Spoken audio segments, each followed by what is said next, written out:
Hello दोस्तों, जय श्री कृष्ण। आप सबका स्वागत करता हूं मेरे चैनल के अंदर। कनाडा की ओर से एक अच्छी गुड न्यूज़ आ रही है, जहां पे आप लोगों के लिए, अगर आप लोग भी कनाडा पीआर चाहते हो तो 31 मार्च से एक दूसरा प्रोग्राम चालू हो रहा है। उसके साथ ही कुछ एनओसी नए कोड्स जो है वो कनाडा ने पीआर के लिए इंक्लूड किए हैं, तो वो लोग भी अप्लाई कर पाएंगे। और उसके साथ ही एक न्यू इमिग्रेशन मिनिस्टर जो कनाडा के डिक्लेयर हुए हैं, प्लस उसके साथ अगर आप देखा जाए तो कनाडा के जो न्यू पीएम है मार्क कार्नी, उन्होंने न्यू इमिग्रेशन टीम का अनाउंसमेंट किया है। तीनों अपडेट्स को हम लोग वन बाय वन देखेंगे। आप लोगों के लिए भी बेनिफिशियल्स होगा। अगर आप लोगों को भी कनाडा की पीआर लेनी है तो आई थिंक सो कि अगर हम जो ये इन्फॉर्मेशन आपको प्रोवाइड करेंगे वो हेल्पफुल रहेगी। उससे पहले अगर चैनल पर आप नए हैं तो चैनल को सब्सक्राइब कर दीजिए, नोटिफिकेशन को ऑन रखिए ताकि आपको ऐसी ही अपडेट जो है वो जल्दी मिलती रहे।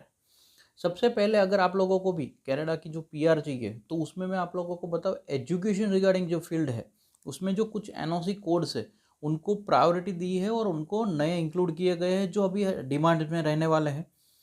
आप एनओसी कोड्स नोट कर लीजिए। Elementary and secondary school teacher assistant, NOC code है उसका 43100। टीयर कैटेगरीज 3 के अंडर में लिया गया। Instructors of persons with disabilities 42203 NOC code है उसका, और टीयर कैटेगरी लेवल है उसको 2 के अंदर में लिया गया है।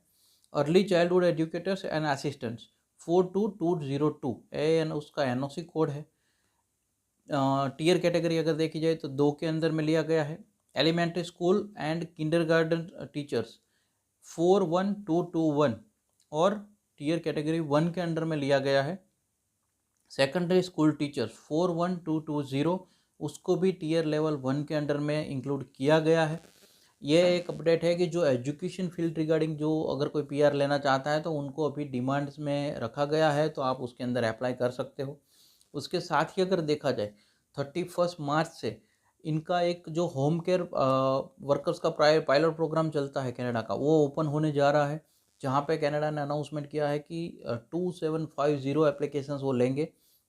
उसमें से 150 एप्लीकेशंस जो है वो रिजर्व रखी गई है। जो लोग कनाडा में ही रहते हैं उन्होंने अपना वर्क परमिट एक्सटेंशन अप्लाई किया है या तो पीआर के लिए एप्लीकेशंस किया है, लेकिन वो जो पीआर एप्लीकेशंस है वो अभी तक ओपन नहीं हुए हैं अगर, तो उसको भी अगर प्रायोरिटी दी जाएगी कि पहले उन लोगों को उस 150 एप्लीकेशंस के अंदर इंक्लूड किया जाए एंड देन फिर आप लोगों को बाकी की जो एप्लीकेशन बचेगी उसमें से अब्रॉड से आप अप्लाई कर सकते हो। अगर कोई कनाडा में नहीं है और अब्रॉड यानी कि अपने भारत में रहता है उनको वो चांसेस मिलेंगे। तो अगर आप लोग भी उसके अंदर एलिजिबल होना चाहते हो तो उनके एलिजिबिलिटी क्राइटेरियाज वगैरह मैं आपको बता देता हूँ, आप एक बार नोट डाउन कर लो। तो आप लोगों को वो भी बेनिफिशियल रहेगा कि बहुत लिबरल क्राइटेरियाज है उसके अंदर, तो आप इजीली उसके अंदर एलिजिबल हो जाओगे। उससे पहले वो मैं आपको बताता हूँ। उससे पहले अगर हम देखा जाए तो एक अनाउंसमेंट कि जहाँ पे मार्क कार्नी जो थे उन्होंने अपनी नई टीम डिक्लेयर कर दी है। जहाँ पे अभी जो इमिग्रेशन मिनिस्टर थे मार्क मिलर, वो अभी कनाडा के इमिग्रेशन मिनिस्टर नहीं रहेंगे। उसकी जगह पे अगर देखा जाए तो रिचल बैंदयान करके जो है, और जो पहले फाइनेंस मिनिस्टर रह चुके हैं ऑलरेडी कनाडा के, उन्होंने अभी मेंबर ऑफ पार्लियामेंट है अभी वो भी, तो उनका नाम आगे आया है और वो अभी कमान संभालेंगे कनाडा आईआरसीसी की। जो कनाडा की जो इमिग्रेशन पॉलिसीज़ है अब उनके अंडर में टीम काम करेगी। उनकी पॉलिसीज़ को अगर मैं आपको बताऊँ तो मैं आपको बताऊँ कि उनका जो पास्ट वर्क है वहाँ से तो ऐसा लगता है कि जो कनाडा में है उनको ज़्यादा प्रायोरिटी दी जाएगी और उनको पीआर मिलने के चांसेस और बढ़ जाएंगे। तो ये एक अच्छी गुड न्यूज़ है आप लोगों के लिए। और उन्होंने भी इस प्रोग्राम का समर्थन किया जो मैंने आप लोगों को बताया 31 मार्च से ओपन हो रहा है। उसके अंदर एलिजिबल अगर आपको होना है, आपके पास मिनिमम एजुकेशन जो है वो आपका 12th एजुकेशन से अप चाहिए। आपका कैनेडियन इक्विवेलेंसी आपको लेनी है। कैनेडियन क्रेडेंशियल जो आप करवाते हो उसमें आपका एटलीस्ट 6 मंथ की जो ट्रेनिंग होती है होम केयर वर्कर की, उसके अंडर में आपकी एलिजिबिलिटी बननी चाहिए। 6 महीने का आपका कनाडा या तो अब्रॉड कहीं पे भी आपका 6 महीने का एटलीस्ट रेलेवेंट एवर का एक्सपीरियंस यानी कि होम केयर फील्ड के अंडर में आपका एक्सपीरियंस होना चाहिए। ये 3 क्राइटेरियाज के साथ अगर लैंग्वेज एबिलिटी की हम बात करें तो सीएलबी लेवल, अगर आप आईएलटीएस की लैंग्वेज देते हो तो सीएलबी लेवल जो है वो 4 डिज़ाइन किया गया है। और अगर आप उसकी जगह दूसरी ऑफिशियल लैंग्वेज कनाडा की जो है वो फ्रेंच लैंग्वेज है, तो अगर उसको आप प्रायोरिटी देते हो तो उसका जो डिज़ाइन किया गया है वो भी CLB लेवल 4 है। NCLC लेवल्स होता है वो, तो वो भी 4 डिज़ाइन किया गया है।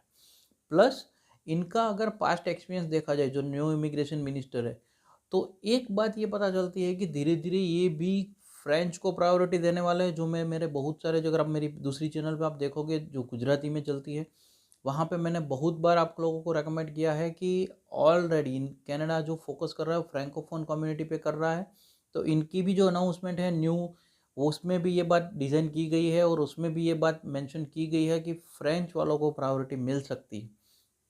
तो आप लोगों को भी हम हर बार इन्फॉर्म करते रहते हैं, जैसे ही अपडेट आई, अगर आपने चैनल सब्सक्राइब और नोटिफिकेशन कर रखा होगा ऑन, तो आपको जल्दी मिल जाएगी।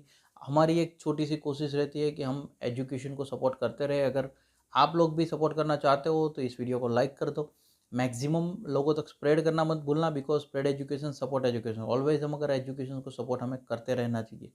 आप लोगों को कुछ भी कमेंट्स हो या तो आप लोग कुछ अपना कुछ क्वेश्चंस हो पूछना चाहते हो तो हम कमेंट ओपन रख रहे हैं, आप कमेंट में जाके हमें पूछ सकते हो।